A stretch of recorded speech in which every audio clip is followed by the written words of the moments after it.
샬롬. 제가 유튜브에 영상을 올리기 시작한 것이 제 기억으로는 4개월이 되어 가네요. 제가 영상을 올리기 시작한 이유도 하나님께 받은 소명들 중에서 그 한 가지를 순종하기 위해 뒤늦게 순종한 행동의 시작이었습니다. 저의 뒤늦은 순종이었지만 감사하게도 하나님께서는 마음의 병이 있었던 저를 다그치지 않으시고 몰아가지도 않으시고 제 마음의 병들을 하나씩 하나씩 치유해 가시면서 천천히 저에게 주셨던 소명들을 이루어 가도록 인도해 가십니다. 이런 하나님을 찬양합니다. 제가 신앙의 영상들을 만들 때마다 하나님께 기도를 하면서 만들어 가는데요. 요즘 제 마음을 움직이게 하시는 것은 제가 30대일 때 하나님께서 저를 세심하게 연단하셨던 일들을 나누는 것에 마음을 주시네요. 제가 30대 초반일 때는 너무 힘든 일들이 한꺼번에 겹친 상황일 때였어요. 그때 몸도 마음도 너무 힘들어서 오죽하면 남편과 제가 자기 전에 똑같이 하나님께 한 말들이 하나님, 우리 가족이 내일 눈을 뜨면 천국이었으면 좋겠어요. 였습니다. 그때 우리 가정의 상황이 물질적으로는 아들 분유값, 기저귀 값이 없어서 매일매일 너무 힘들었습니다. 남편과 제가 굶는 것은 참을 수 있지만 어린 아들을 굶길 수는 없으니 정말 미치겠더라고요. 모유라도 나오면 좋으련만 모유는 나오지도 않고 날이 갈수록 빚은 늘어만 가고 제 몸 상태는 점점 나빠지고 또 저는 그 당시 친족 가족들과의 관계에서 너무 지쳐 있었습니다. 시댁 역시 풍족한 상태가 아니어서 혼자이신 어머님께서 혼자 돈을 버시면서 대학생인 시동생과 시누이를 양육하기도 힘든 상태셨습니다. 그런데 장남인 우리 가정도 힘든 상태이니 그런 어머님을 도와드릴 수도 없어서 저와 남편은 여러모로 어머니께 죄송한 마음뿐이었습니다. 무엇보다 가장 힘들었던 것은 당시 개척교회를 다니면서 교회 안에 여러 가지 일들로 모든 것을 다 놓고 싶었습니다. 모든 것이 힘들어도 신앙적으로 어렵지 않으면 그 힘든 일들을 다 이길 수 있는데 그 믿음 생활에 어려움이 오니 정말 저와 남편은 어디에서도 쉴 곳이 없었습니다. 남편이 교회 안에서의 일들로 너무 힘든 일들이 겹치니 틈만 나면 우리 시골로 내려갈까? 하는 말들을 자주 했었습니다. 그런데 남편이 그런 말을 할 때면 항상 그 다음날 제가 기도할 때 하나님께서 저에게 하시는 말씀이 너희는 내가 이 교회로 보냈다. 너희는 이 교회에서 기도하는 자들이다. 라고 말씀하셨습니다. 그래서 제가 하나님께서 말씀하신 것들을 남편에게 전하면 얼마 지나지 않아 우리 교회에서 말씀을 잠깐 전하고 가시는 목사님들마다 우리들을 모르시는 분들이심에도 우리에게 하시는 말씀이 두 분은 하나님께서 이 교회로 붙이셨네요. 두 분은 하나님께서 이 교회에 기도하는 사람들이라고 하십니다. 라는 말씀을 하셨습니다. 그렇게 계속 그 힘든 상황 속에 보내면서 동시에 우리 부부는 우리들의 상황이 바뀌게 해달라고 하나님께 계속 기도를 드렸습니다. 그런데 몇 년이 지나도 우리들의 상황이 바뀌지 않으니 혹시 나의 죄 때문에 내가 이런 고난들이 생기나 싶어 저는 매일매일 회개 기도를 하였습니다. 나중에는 더 이상 저의 죄가 기억이 나질 않아서 하나님, 제가 기억하지 못하고 알지 못하는 죄를 지은 것들이 있다면 생각나게 하시고 알게 해주세요. 하고 기도를 하는데도 아무런 응답이 없으셨습니다. 그래서 이번에는 작정 기도를 해보자 하고 새벽과 저녁에 집중으로 회개 기도를 하면서 우리들의 상황에 대해서도 하나님께 간절히 호소했습니다. 또 몸이 많이 쇠약하지 않을 때는 금식 기도를 하면서 하나님께 간절히 기도했습니다.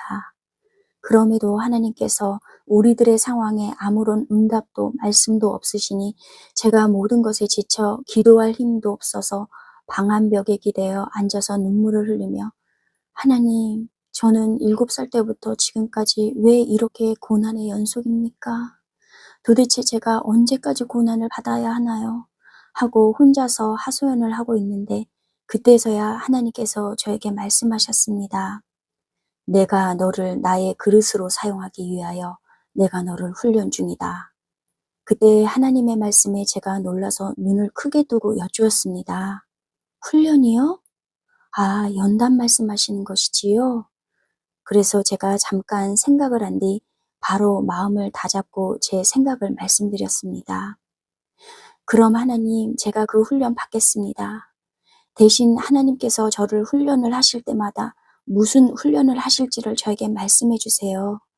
그래야 제가 고난 중에 불평하지 않고 하나님의 모든 훈련들을 이해하고 받을 수 있을 것 같아요. 하고 말씀드리니 하나님께서 저에게 내가 지금은 너에게 인내 훈련을 하는 중이다 라고 말씀하셨습니다. 그렇게 저는 30대 초반부터 하나님께서 어떤 훈련을 시작할 때마다 내가 이제는 무슨 훈련이다 라고 말씀하시면서 저를 연단하셨습니다. 또 저를 연단하실 때는 먼저 저의 죄들을 기억하게 하시고 회개하게 하시고 그 다음은 저를 다듬어 가시면서 저를 조금씩 조금씩 성장시키셨습니다. 더 자세하게 예를 들어드리면 하나님께서 저를 인내의 훈련을 하실 때는 제가 인내하지 못하여 지은 죄들을 기억하고 깨닫게 하시고 그 다음은 인내하지 못하여 지은 죄들을 자백하게 하시고 이어서 제가 인내하지 못한 것들에 대한 마음과 말들과 행동을 하나씩 버리게 하셨습니다. 그리고 모든 것들에 대해서 점점 인내하도록 제 마음과 말들과 행동을 바꾸어 주셨습니다. 그리고 저는 아직도 하나님께 훈련을 받고 있습니다. 더 정확히 말씀드리면 하나님의 자녀인 저를 포함한 이 세상의 모든 성도들은 본성이 죄인이기 때문에 우리는 육신이 죽을 때까지 하나님께 훈련을 받아야 합니다. 성도인 우리는 하나님께 의인이라고 칭함을 받지만 하나님의 말씀인 성경 로마서 3장 23절, 고린도후서 5장 14절 15절, 로마서 6장 23절, 로마서 10장 10절, 로마서 1장 17절에도 말씀하셨듯이 모든 사람이 죄를 범하였음에 하나님의 영광에 이르지 못하더니 로마서 3장 23절 말씀 그리스도의 사랑이 우리를 강권하시는도다. 우리가 생각하건대 한 사람이 모든 사람을 대신하여 죽었은즉 모든 사람이 죽은 것이라. 그가 모든 사람을 대신하여 죽으심은 살아있는 자들로 하여금 다시는 그들 자신을 위하여 살지 않고 오직 그들을 대신하여 죽었다가 다시 살아나신 이를 위하여 살게 하려 함이라. 고린도후서 5장 14절 15절 말씀. 죄의 삭은 사망이요 하나님의 은사는 그리스도 예수 우리 주 안에 있는 영생이니라. 로마서 6장 23절 말씀. 사람이 마음으로 믿어 의에 이르고 입으로 신하여 구원에 이르느니라. 로마서 10장 10절 말씀. 기록된 바 오직 의인은 믿음으로 말미암아 살리라. 로마서 1장 17절 말씀. 하나님의 말씀들처럼 우리가 의인이라서 의인이라고 칭함을 받는 것이 아니라 우리의 본성이 죄인임에도 우리의 죄값을 예수 그리스도께서 우리 대신 십자가에서 지불하셨기 때문에 예수님을 마음과 입으로 영접하여 믿음으로 본성이 죄인인 우리를 의인이라고 칭하여 주시는 은혜를 받은 것이지요.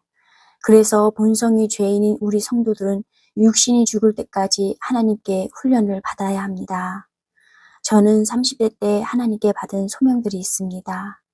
제 마음을 치료해 가시는 하나님을 세심하게 의지하고 또 인도하시는 대로 이제는 그 받은 소명들에 순종하면서 하나씩 하나씩 나아가려고 합니다. 3년 전 하나님께 받은 소명 중에 바로 순종하지 못하고 3년이 지난 지금에서야 순종하기 시작한 이유는요. 제가 오래전 5년 동안 앓았던 공황장애를 하나님께 치유받으며 5년 동안 평안하게 지내다가 1년 전에 다시 재발하여서 다시 고침을 받게 된 것이 이제 7개월 정도 되었습니다. 그래서 하나님께 소명을 받았을 때 아버지, 지금 저의 마음 상태를 아버지께서 더 잘 아시지요? 그래서 제가 지금은 하나님께서 말씀하신 것들을 바로 순종하기가 두렵습니다.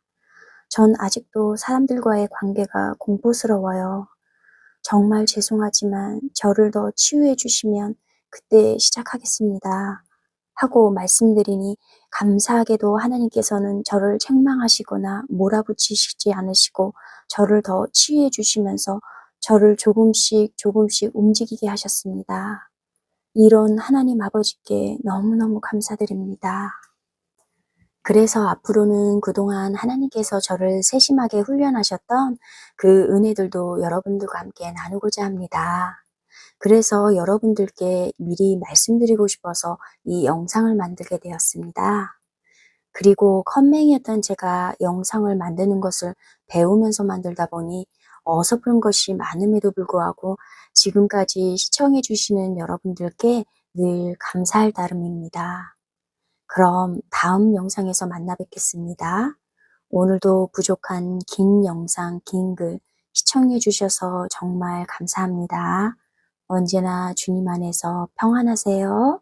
샬롬.